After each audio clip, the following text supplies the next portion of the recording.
So today we are going to see about the last part of the renal system.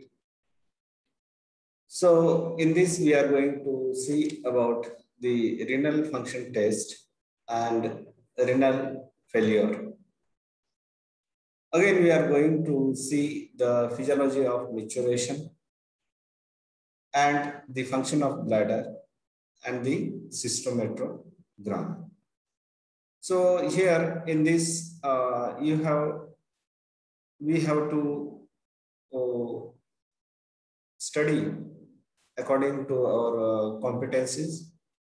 So first competency, we are going to see about 7.7.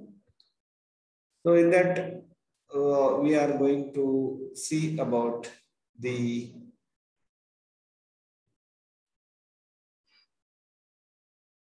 artificial kidney, dialysis, and renal transplantation.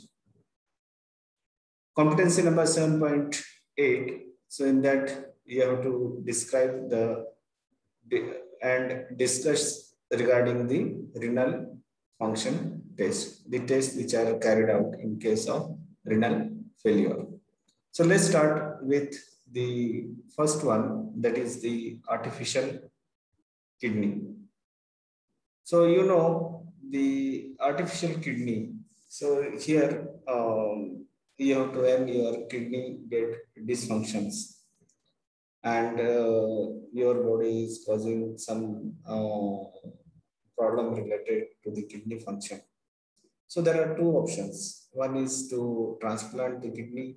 Another one is to you have to fix the artificial kidney into the patients. So in case of artificial kidney, still the permission has been not given to fix the artificial kidney in the patient. The research is going on. In 2017, there is research is going on the patient, in such patient who they have received the artificial kidney. So this artificial kidney functions like the original kidney. So you know the reason for the dysfunction of the kidney, one is the diabetes and another one is the hypertension. So in case of diabetes, you know the blood filters at the glomerulus. So at the glomerulus, the endothelial cells it get dysfunction. So due to the swelling and other reason of the glomerulus. So whatever the waste metabolites, it has to be excreted into the urine after the filtration. So it has to excrete from the urine, but it has not been done by the dysfunction of the kidney. And these waste metabolites, it accumulates into your body. And patient is feeling some discomfort. So in case of diabetes and the hypertension, so there is a dysfunction of the renal system. So in case of the artificial kidney, when it is fixed into the patient, the research is going on, but it is not permitted. So when the study now before 3 years it has been started, still that patients are not having any problem regarding this. This artificial kidney, its working is the autonomous. So whatever the energy is required for this functioning of this kidney, it utilizes your body energy, and it is functioning like to the original kidney. The another option for the patient is to kidney transplant. You know about the kidney transplant when the donor of that kidney, it gives the kidney to the recipient. So it has to be matched with his body tissues. So another that option for this kidney dysfunction is one is the dialysis. So you know about the dialysis. So dialysis is a therapy. So in which artificially remove of blood from the patient's body, whose kidney no longer functioning adequately. So there are two types of dialysis. One is called as the hemodialysis and another one is called as the peritoneal dialysis. So in hemodialysis, blood is filtered out of the body and in a dialysis machine, and it has to come into the machine. And after cleaning the blood, again it has to transfer into the body. For the purpose of dialysis, first you have to prepare the patient for the regular hemodialysis treatment. So one time there is a minor surgery is performed to create a vascular access, in which it is essential to do this minor surgery. So when there is a blood, this hemodialysis treatment is going on. So large pressure has been created into the veins to sustain this pressure. So you have to access the vascular system. So the high flow rate from the machine, there can be composed by fusing of artery to the veins, or so-called fistula is also inserted, or by adding a synthetic tube or a graft for emergency treatment. So here you have to fix a fistula or a catheter into the veins and the arteries of the patient. So for the temporary access, you can insert a catheter into the veins and the arteries. So once inside the machine blood is flow, that blood goes into the tiny tubes surrounded by a dialysis solution called as the disalate or dialysis solution. The wall of the tube acts as a semi-permeable membrane that allows only small molecules such as water and electrolyte to pass through the filtration. Occurs by the osmosis and diffusion, where water and solids move to the from higher concentration to the lower concentration.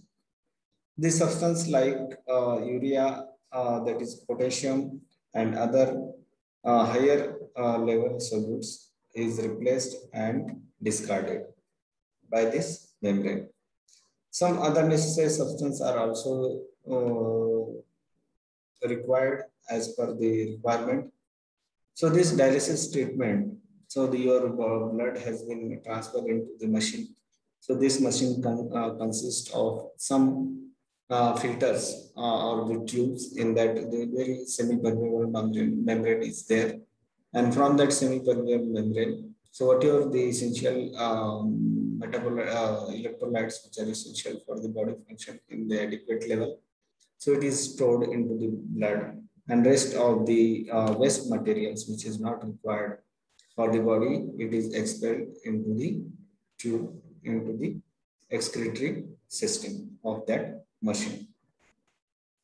So this procedure or therapy, it needs 3 to 6 hours for the complete dialysis of the blood, and patient can be relieved from the hospital. So in a month, 2-3 times you can do this dialysis according to the requirement of that patient. So another blood dialysis is the known as the peritoneal dialysis. So one tube is inserted into your abdomen near to the umbilical cord. So here it is inserted into the abdomen, and the solution is inserted into the abdomen, that dialysate solution.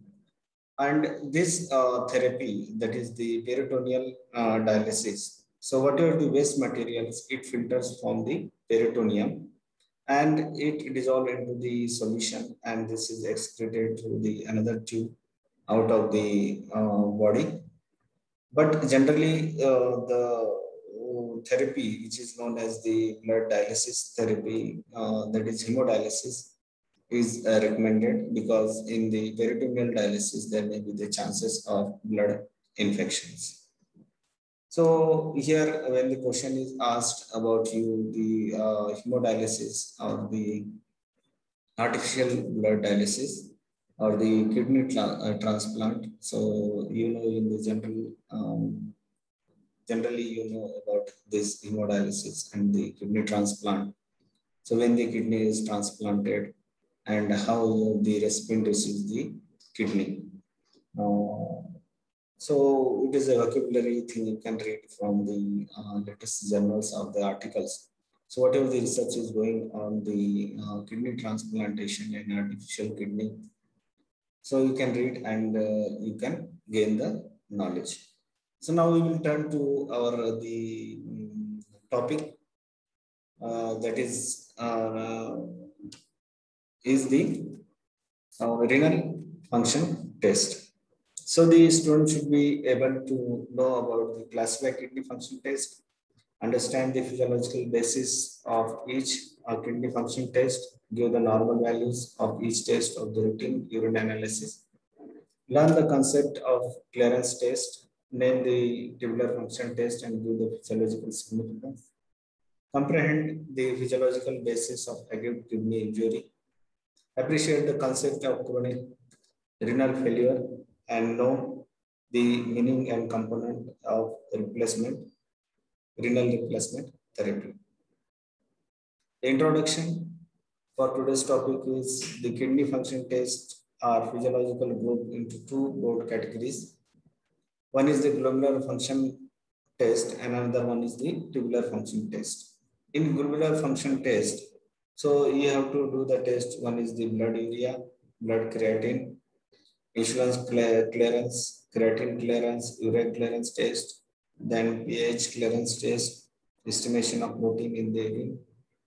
And the tubular function test are the one is the urine concentration test, urine dilution, detection of uric acid in the excretion, acidification of urine, alkalization of urine, amino acid in the urine. Already we have learned this thing, but the tests which are carried out for the one is the kidney function test. So in that there are two tests. One is the tubular function test and another one is the glomerular function test.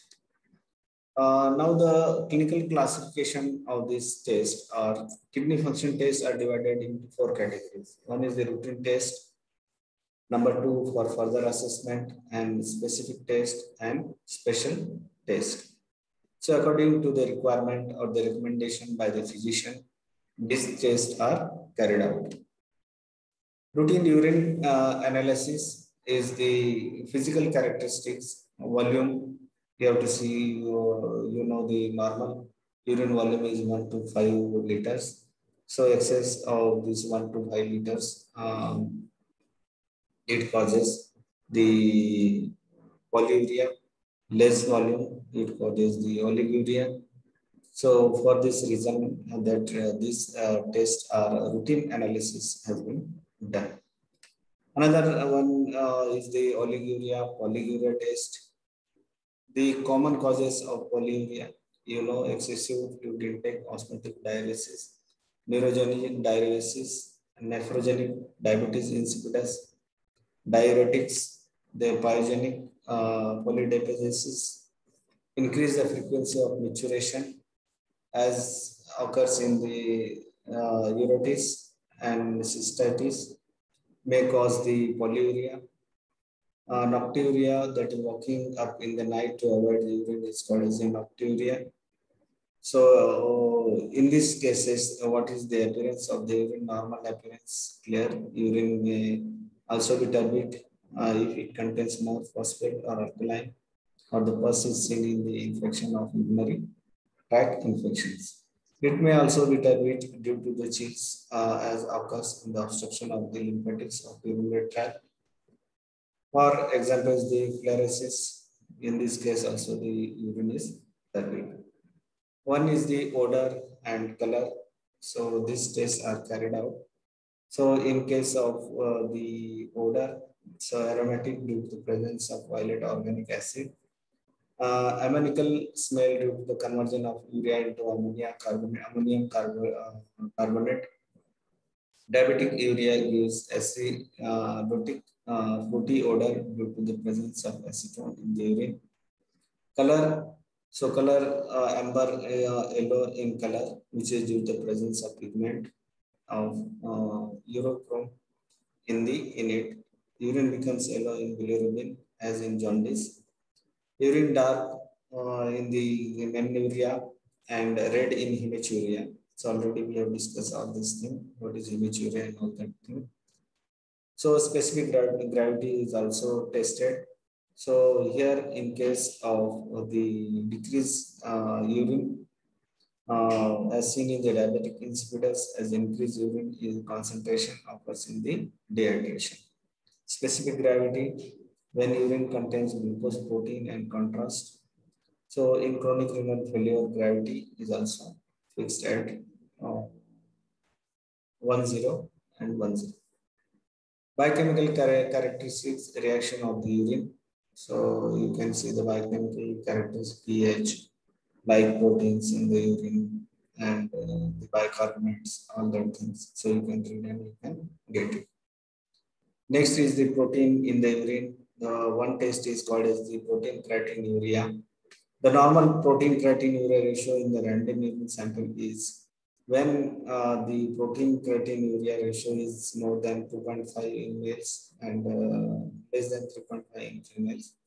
The ratio should be more than 3.5 indicates the microalbuminuria and less than 15 indicates the proteinuria. When there is a increase in large amount of protein due to the dysfunction of the glomerulus. So now these are some tests called as the Bence-Jones proteinuria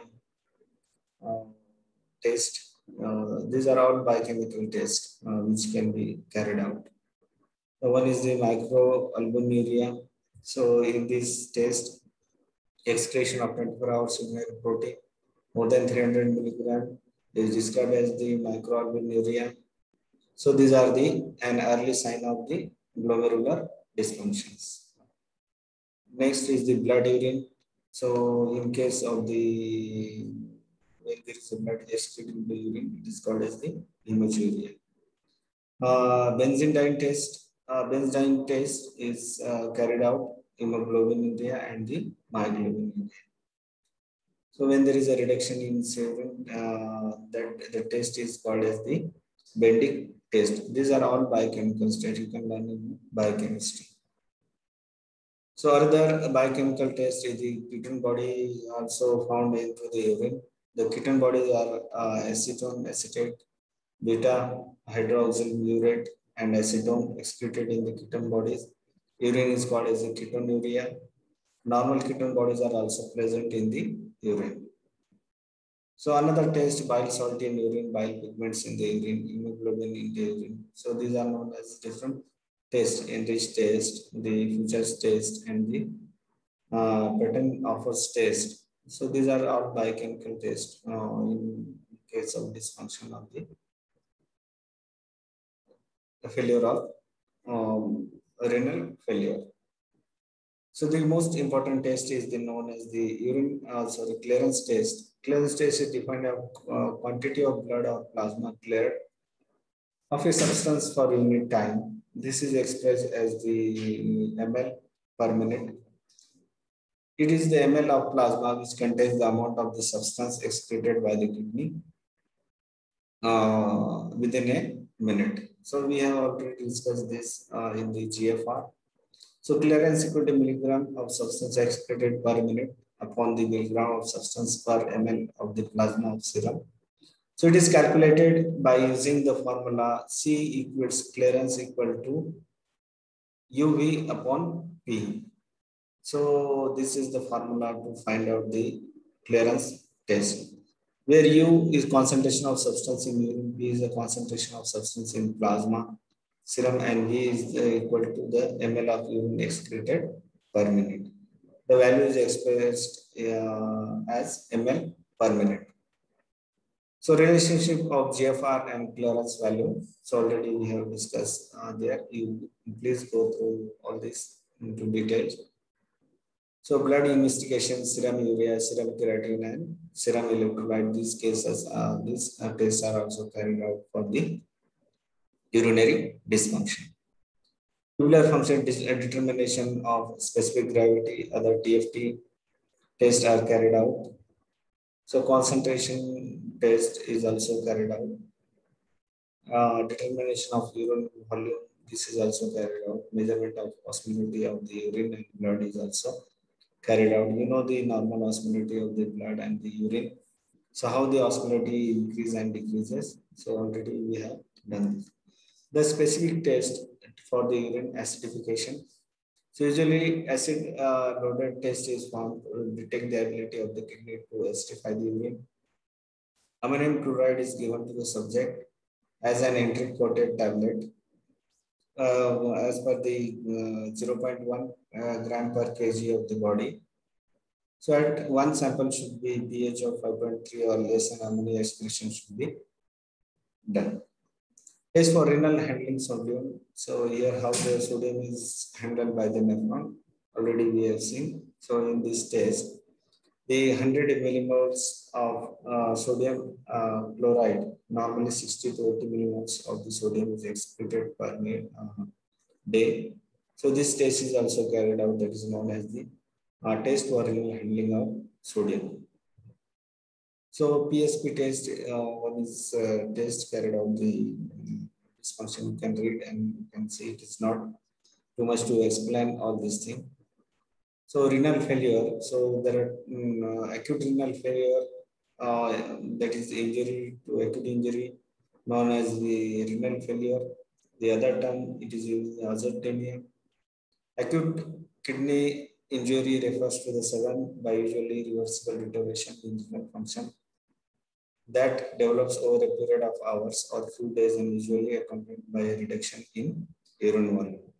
Acute injury includes an increase in serum clearance within 48 hours, increase more than 1.5 times baseline value presumed to have occurred within the prior 7 days, or decrease in urine volume less than 3 ml per kg or 6 hours. So features of the test is we have to find out the concentration of potassium when there is a decrease in potassium concentration or increase in potassium concentration. So it causes the pulmonary edema or other bleeding disorder, platelet distributions, or any other GI hemorrhage is not uncommon. So these are some tests and treatments for the renal dysfunctions. So chronic renal failure, you know, that refers to irreversible deterioration in the renal function that develops over a period of years. Initially manifested the biochemical abnormality, but eventually of the endocrine, metabolic, and excretory function of the kidney. So here, these are some tests and treatments for the renal dysfunctions. So now we will go to the next topic that is known as the physiology of maturation and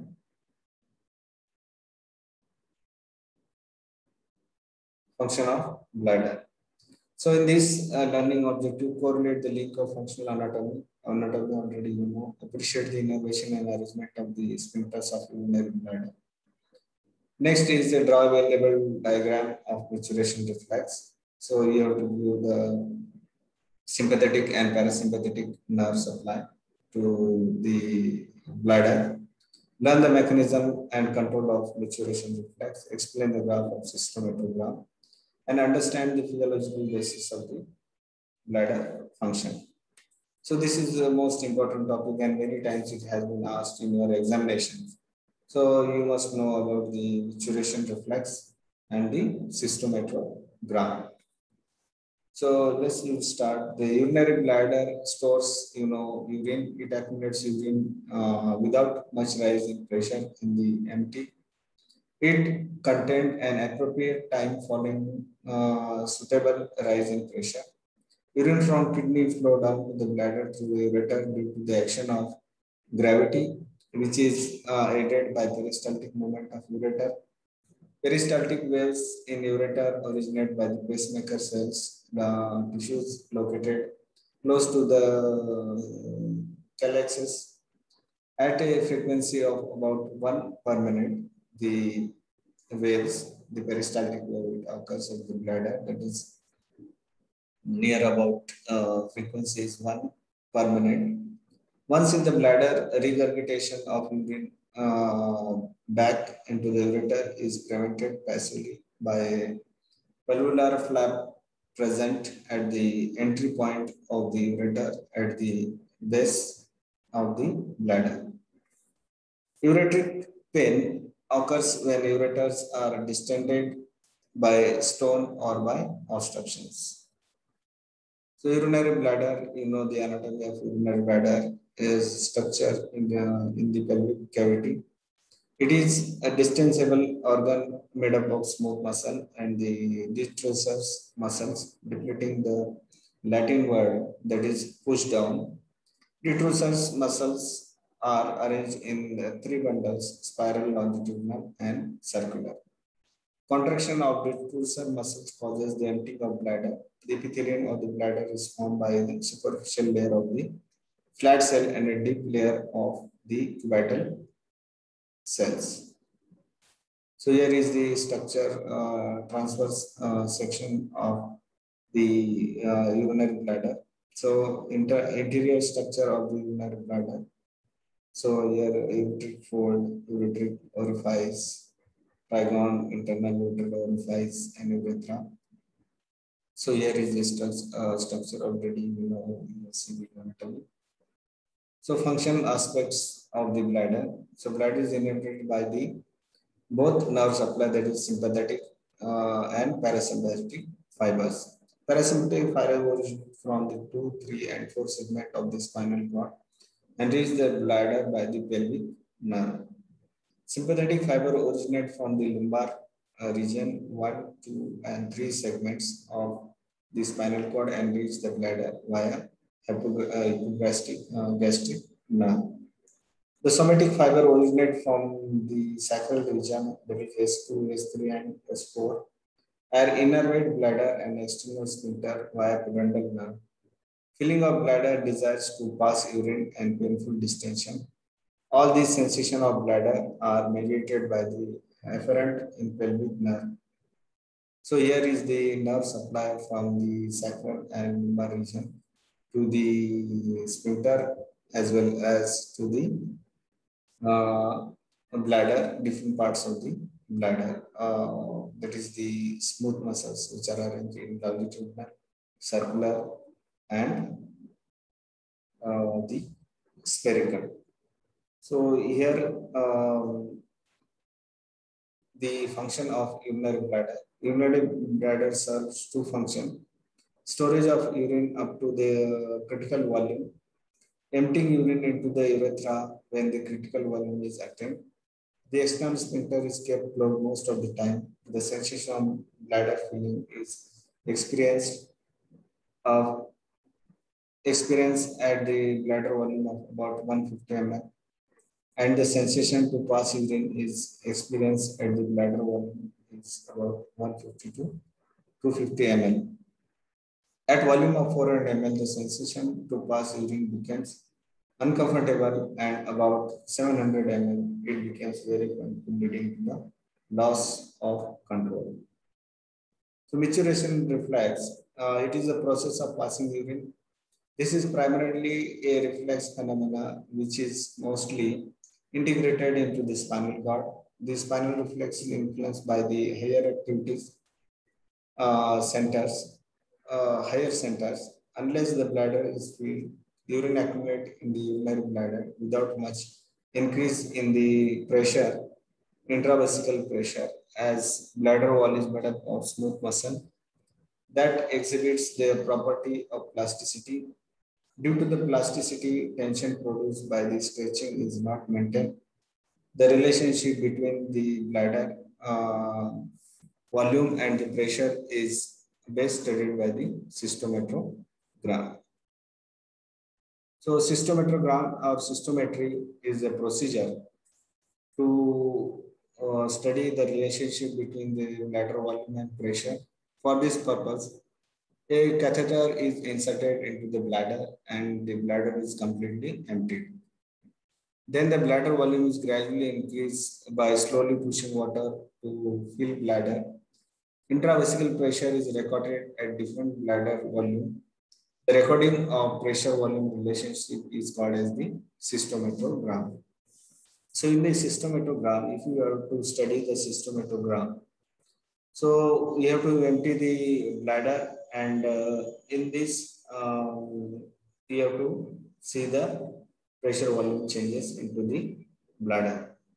So in this first 50 ml is filled, and the pressure is recorded by the EMG transducer. The transducers are inserted into the muscles of the urinary bladder, and by studying different volumes of this insertion of the liquid into the bladder. First, initially there is a rise in intravesical pressure when bladder is filled with 50 ml of water, and therefore no significant increase in pressure occurs with increase in the volume about 400 ml. So what happens, the property of these muscles of the bladder, or the smooth muscle. So these muscles are arrangement of these muscles are in the longitudinal, circular, and smooth manner. So this intravesical pressure increases steeply when the intravesical volume exceeds about 400 ml. This sharp rise in pressure initiate that the reflex triggers of maturation. The limb we see of cystometrogram is flat. There is a plateau due to the application of Laplace law, which states that the pressure is spherical, viscous is equal to the twice the watt tension divided by the radius. So urinary bladder being a spherical, viscous, the tension increases as the organ fills. However, at the same time, also the radius increases. Therefore, the increase in intravesical pressure is minimal unless the viscous is relatively full. However, above the volume of about 400 ml, pressure increases sharply as wall tension increases abruptly. So here the cystometrogram. So this cystometrogram, it is very, very important regarding exam point of view. In any exam, so it may be the internal exam, it may be the university exam. So in case of the graphs which has been kept for your examinations, so this graph is also very important. So in this graph is plotted on the x-axis, you can see the intravesical pressure. It is centimeters per H2O. And on the other y-axis, that is the intravesical volume. So first, when the volume increases up to 50 ml, so there is a slightly increase in the pressure. So as the volume increases 150 ml, and there is some reflexes are developed, and there is urge to void the urine. So, but the pressure in the bladder, it remains same as the volume increases 150, 200, 300, and up to 400. But when the volume increases up to 400 ml, then there is a sensation of discomfort, and there is a drastic increase in pressure, and there is a voiding of urine, or urine not controlled when the urine volume it becomes 400. So you can see in the another graph also. So here there are four phases, or three phases of, you can divide into four phases of the cystometrogram. First phase, there is an increase in volume, increase in pressure, up to the pressure goes up to 20 centimeters of water. So when the volume is increased, so here you can find it, there is a plateau. And when the volume reaches up to the 400 ml, then there is drastically increase in pressure. So you know the Laplace law is applicable here. Laplace law is P equal to 2T upon R. So R is the radius. So P is the pressure. So here 2 is the tension develops into the bladder. So here the Laplace law, from this you can find out the pressure volume changes into the bladder. You can record the pressure volume changes. So what is the significance of this cystometrogram? So this cystometrogram gives you the filling phase, tell you about the filling phase, emptying phase of the bladder. And you can study when there is a stress into the intravenous vesical pressure, or when there is a leak of volume, urinary tract infection, multiple sclerosis, or in the spinal shock, or aortic obstructions, or maybe dysfunction of the disc muscles. So this cystometry is useful in such conditions when there is a dysfunction of the urinary bladder. So you can also study, this is known as the dynamic study of the bladder or cystometrogram. So when the cystometrogram is done in case of some problems regarding the blood, regarding the urinary excretions. So the mechanism of maturation is a parasympathetic activity. So parasympathetic stimulation causes the contraction of these two submuscles and relaxation of internal sphincters so that the urine pass forcibly into the urethra. Contraction of abdominal muscles and descent of diaphragm increase the intra-abdominal pressure. During maturation, the pelvic and perineal and the levator, any muscles relax. The voluntary control of the maturation is influenced by cortical activity and by learning to the contract the external urethral sphincters. Once in the urethra, the urine is emptied in females by the effect of gravity and the pressure from the pelvic floor, where in the males, urine is emptied by the contractions of the cavernous muscles, the voluntary contraction of the abdominal muscles helping expulsion of urine.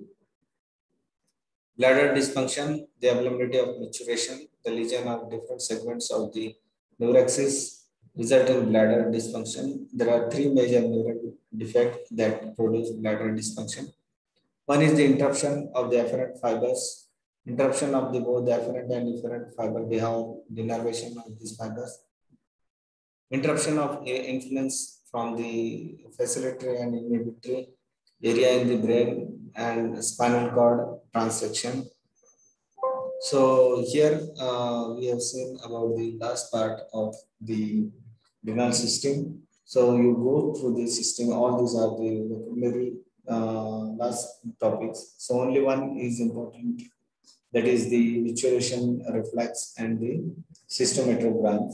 The renal function test, you can, we have also studied in the biochemistry, and the anatomy of the bladder, urinary bladder, you can see. So here, once you read, you will get it. So the regarding the one is the biochemical test. So already there are the routine tests which are carried out, and the layman can know all these tests. So you can go through and you can prepare for the examination. So I think today we will stop here and we will close our topic. So any points or anything is remaining, so you can please contact me on my number, and we will try to sort out your difficulties. So thank you for so much for listening all the lectures. So here we are going to close out today.